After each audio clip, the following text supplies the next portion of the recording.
Whispers of the wind. The sun had barely risen over the small village, but the wind was already howling like a pack of wolves. It whipped through the streets, sending dust devils dancing across the cobblestones and causing the thatched roofs to creak and groan. Lena, a young girl with a wild tangle of curly hair, stood at the edge of the village, her eyes fixed on the windmill in the distance. The blades were spinning wildly, their wooden slats flapping like giant wings as they struggled to harness the gusts. She loved days like this, when the wind seemed to take control and everything felt alive with energy. She closed her eyes, lifted her face, and let the gusts blow her long skirt out behind her like a banner. As she walked towards the windmill, the village elder, Old Man Thorne, emerged from the doorway of his small cottage. He was an eccentric old man, known for his wild stories and love of magic tricks.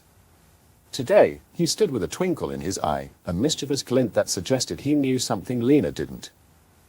"The wind's got a story to tell, girl," he said, his voice carried away by the gusts. "Want to hear it?" Lena nodded eagerly, and Old Man Thorne began to speak in a low, rumbling voice, the words tumbling out like leaves on a windy day. "It started centuries ago, when the gods themselves came to this land," he said. "They brought with them their most precious gift, the wind." As he spoke, Lena felt the air around her begin to vibrate with an otherworldly energy. She looked up at the sky, where clouds were gathering in great swirling masses, like spirits being summoned from another realm. "The wind's got a heart of its own," Old Man Thorne continued. "It beats strong and free, carrying secrets and stories across the land." Lena felt herself becoming one with the wind, her senses heightened as she listened to the old man's tale.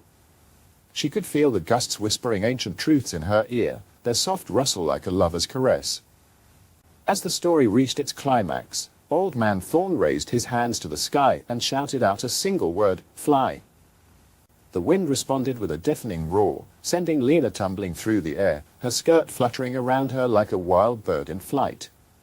She felt weightless, free, as she soared above the village, the wind beneath her wings.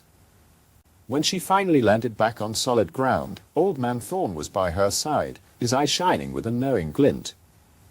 "You see, girl," he said, "the wind's got stories to tell. And on days like this, you can hear them all." Lena grinned up at the old man, feeling the thrill of the wind still coursing through her veins. She knew she'd never forget this day, or the secrets it had whispered in her ear. Thank you for watching. Thanks for watching my short stories. Subscribe for more.